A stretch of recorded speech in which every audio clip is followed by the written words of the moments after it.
Bonjour à toutes et à tous. Donc j'ai choisi le thème de la santé et plus particulièrement donc la question quelle pratique diminue l'exposition aux ondes radio émises par un téléphone portable.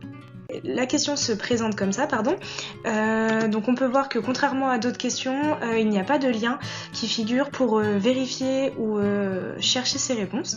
Et étant donné le nombre de possibilités de réponses, ça peut laisser largement place au doute. Même si on pense savoir, on peut hésiter entre deux questions, mais on peut quand même se rassurer parce que ils nous disent que votre score dépendra du nombre de bonnes réponses. Donc même si j'ai une, deux ou trois mauvaises réponses, j'aurai quand même des points. Et étant donné que l'accès à internet n'est pas du tout restreint, ça vaut le coup de prendre quelques minutes pour aller vérifier ces réponses. Donc on peut faire un simple copier-coller de la question sur la barre de recherche. Donc c'est simple, rapide et efficace.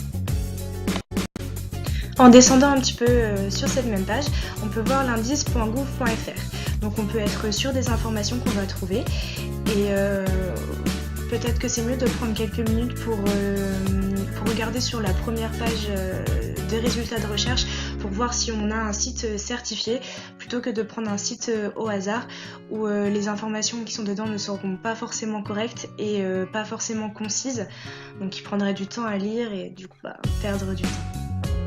Après un regard rapide sur la page, on peut se rendre compte que les réponses sont dans les titres. Donc en fait, c'est royal. Il n'y a pas besoin de lire les pavés, la lecture est simple et rapide.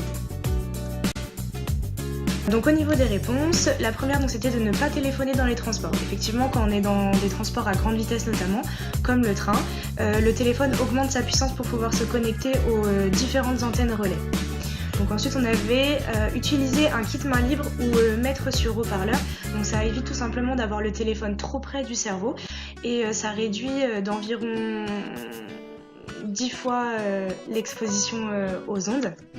Donc ensuite c'était de privilégier les messages textes, donc de même pour éviter le contact trop proche entre le téléphone et le cerveau. Et ensuite privilégier les zones de bonne réception. Donc le téléphone va utiliser sa puissance minimale nécessaire pour capter du réseau et donc n'aura pas besoin d'augmenter sa puissance. Donc ensuite pour la dernière réponse, elle ne figurait pas dans le site. Mais par déduction sur les 4 dernières réponses, on peut se dire que le mode avion, ça coupe le réseau, donc pas d'émission. J'espère que ça vous a donné une petite astuce et que vous avez passé un bon petit moment et bonne journée à tous.